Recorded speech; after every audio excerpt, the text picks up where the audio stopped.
Car में बैठने से पहले औरत ने जानबूझकर अपना फोन पीछे वाली सीट पर फेंक दिया, क्योंकि उसे पता था कि जैसे ही वो उसे उठाने के लिए झुकेगी, अपकमिंग कार एक्सीडेंट में उसका पूरा फैमिली मर जाएगा और उस माइंड रीडिंग वाली सिस्टर को मौका मिल जाएगा कि वो उसकी जगह ले सके। लेकिन जो उसने एक्सपेक्ट नहीं किया था वो ये था कि फोन ना उठाने पर भी वही प्लॉट वैसे ही अनफोल्ड हुआ। ब्रेक्स फेल हो गए, कार फुल स्पीड में सामने से आ रहे ट्रक की तरफ बढ़ी। डिजास्टर साफ दिख रहा था। उसी पल औरत ने अपना डिवाइन पावर अनलॉक कर दिया। उसने पूरी कार को एक झटके में श्रिंक कर दिया और नैरोली वो क्रैश अवॉइड हो गया। जब उसकी फैमिली होश में आई, सब बिल्कुल ठीक थे, एक खरोंच तक नहीं आई थी। और ये सब पॉसिबल इसीलिए हुआ क्योंकि वो औरत असल में एक दूसरी दुनिया की फेरी थी। उसी दिन उसने एक नॉवल पढ़ी थी। उस स्टोरी में एक स्कीमिंग लड़की जो लोगों के माइंड पढ़ सकती थी, उसने हीरोइन को मैनिपुलेट करके ऐसा बना दिया कि वो खुद ही अपने पेरेंट्स और भाई की मौत की वजह बन गई। उसका पूरा परिवार खत्म हो गया, यहाँ तक कि जिससे वो प्यार करती थी वो भी उस लड़की ने छीन लिया। आखिर में पूरी प्रॉपर्टी और कंट्रोल भी उसी माइंड रीडिंग लड़की के पास चला गया। जब फेरी ने वो बुक पढ़ी तो उसने कैजुअली उस प्लॉट को बकवास कहकर क्रिटिसाइज किया, लेकिन नेक्स्ट सेकंड उसे एक सिस्टम ने पकड़ लिया और सीधा उस नॉवल की दुनिया में फेंक दिया। जैसे ही वो वहां पहुंची, वो एग्जैक्ट दिन था जब वो स्कीमिंग लड़की उस घर में पहली बार लाई गई थी। उसके आसपास से आ रही जानी पहचानी आवाजें सुनकर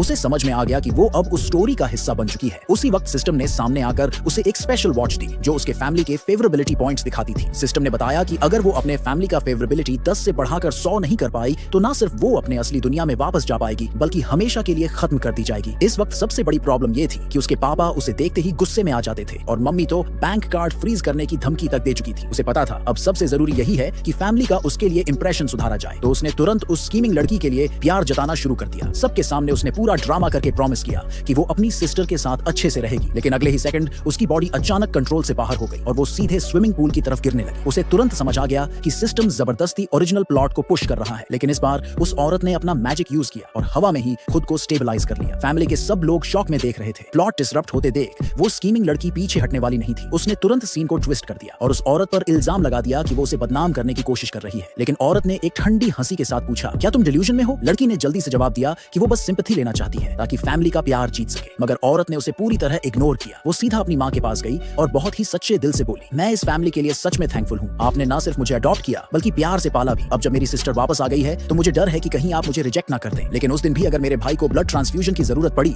तो मैं बिना सोचे हेल्प करूंगी। ये सुनकर उसकी माँ इमोशनल हो गई और सिस्टम का फेवरेबिलिटी स्कोर 10 से बढ़कर 20 हो गया। उसके बाद पूरी फैमिली घर वापस लौटी। पापा ने अनाउंस किया कि 2 बेडरूम्स हैं, एक बड़ा एक छोटा, और दोनों बहनों से कहा कि वो खुद डिसाइड करें कौन कौन सा रूम लेगा। स्कीमिंग लड़की ने सोचा गिल्ट में आकर वो औरत छोटा रूम चुनेगी, तो उसने उसे पहले चूज करने को कहा। मगर वो औरत तो पहले ही नॉवल पढ़ चुकी थी, उसे पता था प्लॉट कैसे चलना था और इस बार वो उस स्क्रिप्ट को फॉलो नहीं करने वाली थी। उसने बिना झिझक सबसे बड़ा वाला रूम चुन लिया। स्कीमिंग लड़की का फेस तुरंत बदल गया। उसने कभी इमेजिन नहीं किया था कि औरत प्लॉट को इतनी बुरी तरह तोड़ देगी। और वहीं सिस्टम का फेवरेबिलिटी स्कोर और भी तेजी से बढ़ने लगा। अब जब चीजें इस डायरेक्शन में जा रही थी तो स्कीमिंग लड़की के लिए फैमिली को मारकर सारी प्रॉपर्टी इनहेरिट करना इम्पॉसिबल होता जा रहा था।